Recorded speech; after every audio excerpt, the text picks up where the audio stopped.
इसी पल ना महारानी अंदर आती है। वो कहती है कि मैंने बहुत सारी आवाज़ें सुनी इसलिए मैं यहाँ पर आई हूँ। जहाँ पे किंग तो कह देता है कि तुम्हें चिंता करने की कोई बात नहीं है, तुम अंदर चली जाओ। पर ना वो वहाँ पर कहती है कि मैंने तो सब कुछ सुन लिया है पहले से ही, और मैं शायद आपकी मदद कर सकती हूँ, या फिर इस बेचारे गरीब नकली प्रीस्टेज के बाप की।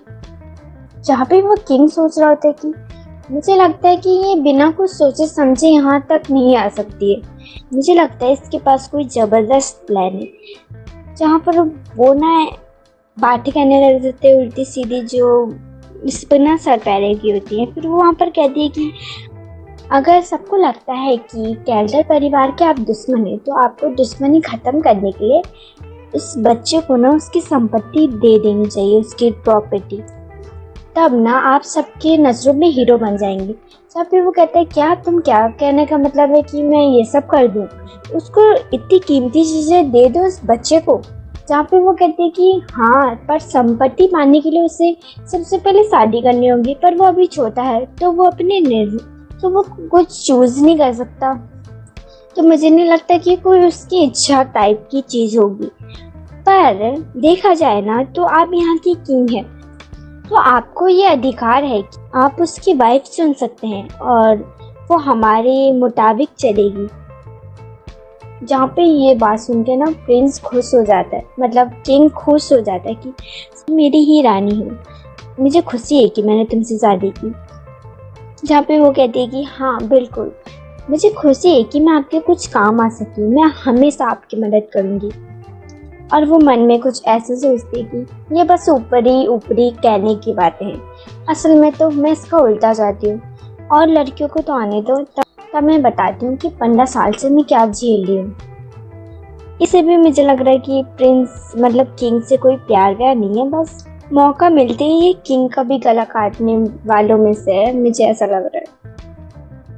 और हमें एक नई सुबह का सीन दिखाया जाता है जहाँ पे हमारी हीरोइन अभी अभी नींद से उठी होती है। उसकी तबीयत अब पहले से ठीक है और वो देखती है ना तो अपने आसपास उसकी पुरानी मेड नहीं होती हैं, कुछ नई लड़कियां ही वहाँ खड़ी होती हैं। जहाँ एडी ये सोचती है ना कि वो लोग कहाँ गए, जब उनसे पूछती है ना सब लोग कहाँ हैं, तो वो लोग बता देते हैं कि उन्हें कुछ काम था तो वो चले गए। हमारी हीरोइन वहाँ उदास हो जाती है कि अचानक ऐसा क्या हो गया, क्या वो सच में कुछ ज़रूरी काम था या फिर कुछ और बात है, और अचानक कैसे गायब हो गए। और डैमियन कहाँ गया वैसे, वो हमेशा मेरे साथ सोता है और मैं उससे पहले उठती हूँ। शायद आज मैं कुछ ज़्यादा ही सो गई। नहीं, मुझे ज़्यादा नहीं सोचना चाहिए, वो लोग ज़रूर महल में ही कहीं होंगे, मुझे ऐसे बातें नहीं सोचनी चाहिए, मैं अकेली नहीं हूँ। और ना हमारी हीरोइन वहाँ से उठती है और कहती है कि मैं बाथरूम की तरफ जा रही हूँ। जहाँ वो लोग उसका पीछा करना चाह रहे होते हैं, तो हमारी हीरोइन कहती है कि प्लीज़ मुझे वहाँ अकेले जाना है प्लीज़। तो वो लोग वहाँ पर उसके बाद मान जाते हैं। और जो वहाँ पर हमारी हीरोइन होती है ना, वो बाथरूम का बहाना लगा के ना महल में पूरी महल में ना अपनी मेट्स को ढूंढ रही होती है, उन लोगों को। पर उससे फिर वहाँ पर कुछ नहीं मिलता, पर एक उसे दरवाज़ा मिल जाता है जो थोड़ा अजीब होता है। जहाँ पे हमारी हीरोइन कहती है कि क्या ये काल कोठरी का दरवाज़ा है, और यहाँ पर कोई सुरक्षा नहीं है या फिर मतलब गार्ड नहीं है, तो फिर ये कैसा है, क्या इस दरवाजे पे कोई जादू किया गया है, क्या मैं इसके आर पार जा सकती हूँ। जहाँ पे हमारी हीरोइन कोशिश करती है तो वो चली जाती है, तो उसे लगता है कि शायद ये मैजिक कैदियों को यहाँ से दूर रखने के लिए। और ना वो अंदर जाती है ना तो एक बहुत ही ज़्यादा बदबूदार गंध आ रही होती है उसे। और जब हमारी हीरोइन को पता चलता है कि ये सच में काल कोठरी है, तो ना वो सोचती है कि वो प्रीस्टेज भी ज़रूर यहीं पर होगी, तो मैं उससे कुछ सवाल पूछ सकती हूँ, है ना।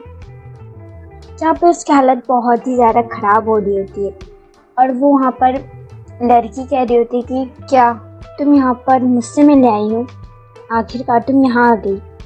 और हमारी हीरोइन सोचती है काला जादू के ऊपर कि उसने काला जादू यूज़ किया था। काला जादू बहुत ज़्यादा खतरनाक है, जो इसका यूज़ करता है ना उसे भी उसकी मतलब कीमत चुकानी पड़ती है। अब मैं समझ गई हूँ इसका क्या मतलब है कीमत से, ये बहुत ज़्यादा खतरनाक है। और हमारी हीरोइन वहाँ पर कहती है कि हाँ मैं तुमसे मिलने आई हूँ, तुम बताओ कि तुम्हें डैमियन के बारे में कैसे पता चला और तुम मेरे पास यहाँ पर क्यों आई थी, क्या मकसद था तुम्हारा। हम अभी अभी मिले हैं और तुम्हें मेरा नाम तक नहीं पता, तो तुम्हें मेरे बारे में पूछना चाहिए, है ना। जहाँ पे हमारी हीरोइन कहती है नहीं मुझे तुम्हारा नाम पता है पहले से ही, लिविया फॉगेट। जहाँ पे वो लड़की हैरान थी और कहती है कि मुझे पहले से पता था कि तुम कोई नॉर्मल इंसान नहीं हो। और वहाँ पर हमारी हीरोइन को उसके बारे में पता था, क्योंकि ओरिजिनल कहानी में ना वो लड़की थी और ना वो लड़की ना हीरोइन के साथ आई थी। वो ना ड्यूक के लिए एकदम पागल थी और वो कुछ भी कर सकती थी ड्यूक का प्यार पाने के लिए। अगर ड्यूक नहीं होता ना तो हमारी हीरोइन को कभी याद नहीं आता कि ये लड़की कौन है। जब उसकी हालत बिल्कुल ख़राब नहीं थी, वो दोनों एक दूसरे से बातें करते हैं जिसमें से कोई भी एक दूसरे का जवाब नहीं दे रहा होता है। वहाँ पे हमारी हीरोइन गुस्से में कहती थी क्या राजा भी इसमें शामिल है, तुम अगर मेरी बातों का जवाब नहीं दोगी तो तुम इस हालत में मर जाओगी। वहाँ पर वो लड़की कहती क्या तुम मुझे धमकी देने की कोशिश कर रही हो? हाँ, तुमने तो मुझे उस इंसान की याद दिला दी, तुम बिल्कुल उसी की तरह हो। ठीक है, तो मैं तुम्हें बता देती हूँ, इसमें राजा का कोई भी हाथ नहीं है। यहाँ पर पाइप नहीं है जो स्नेक चाहते थे। हमारी हीरोइन कंफ्यूज होती है, अरे भाई अब ये क्या है, पाइप और स्नेक्स। और वो लड़की वहाँ पर कह रही होती कि मैंने अपनी पूरी जिंदगी में बस ये ट्राई किया कि मैं ड्यूक की हवेली में घुस जाऊँ कैसे भी करके, और जब कि मैं यहाँ पर आई हूँ तो मुझे खुशी है कि मेरा अंत भी यहीं पर हो रहा है। और तुम्हारी आंखें, तुम्हारा रंग बिल्कुल उसकी तरह है, और तुम्हें देखकर मुझे उसकी याद आ गई, बिल्कुल उसकी तरह, और मैं उसे कभी नहीं भूल सकती हूँ। और यही उसकी आखिरी चंद लाइनें थी और वो वहाँ पर बेहोश होकर मर जाती है। और उसके मरने के बाद ना हमारी हीरोइन वहाँ से बाहर तो चली जाती है, फिर ना कुछ दिन बीत भी जाते हैं ना, तब तक हमारी हीरोइन ने मुड़ के बिना उस दरवाजे की तरफ कभी नहीं देखा होता है। और ना हमें एक सीन दिखाया जाता है कुछ दिनों के बाद, जब हमारी हीरोइन की हालत बहुत ज़्यादा अच्छी हो गई थी। वहाँ पर हमारी हीरोइन ने उसे गोद लिया था, हमारी उनकी मेड और एंटी उसे ऐसे देख रहे होते हैं, उसका रिएक्शन। जहाँ पे हमारी हीरोइन कहती है कि मेरे पास पैर हैं, मेरे हाथों में चोट आई थी, मेरे पैरों में नहीं, तो मैं चल सकती हूँ। जहाँ पे हीरो कह रहा होता है कि तुम्हारा इतना ज़्यादा ख्याल रखने के बाद और खातिरदारी करने के बाद तुम अभी भी हल्की हो, मैं तुम्हें एक हाथ से उठा सकता हूँ, तुम्हें अभी बहुत ज़्यादा खाने की ज़रूरत है। जहाँ पे हमारी हीरोइन ये कह रही थी कि मैं चल सकती हूँ, प्लीज़ मुझे मेरे पैरों पे छोड़ दो। जहाँ पे वो उसकी सुन ही नहीं रहा था, वो कहता है कि तुम्हारे गाल बहुत ज़्यादा सॉफ्ट हैं, पर ये पहले जैसे नहीं रहे, मुझे लगता है कि तुम्हारी मेट को दांत लगाने की ज़रूरत है। जहाँ पे हमारी हीरोइन सोचती है सच में ये मेरी बिल्कुल भी नहीं सुनता है।